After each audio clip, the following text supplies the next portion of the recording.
इस्लामाबाद का इलाका न्यू चट्टा बख्तावर मूसलाधार बारिश से डूब गया। बारिश का पानी घरों में दाखिल होने से शहरियों को शदीद मुश्किलात का सामना है।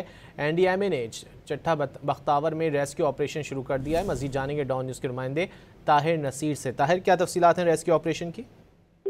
जी देखिए, ये न्यू चट्टा बख्तावर का इलाका है, पार्क रोड से तकरीबन 1 किलोमीटर के अंदर। और यहाँ पे एक बरसाती नाला जो बह रहा था वो बंद होने के बायस पानी घरों में दाखिल हो गया।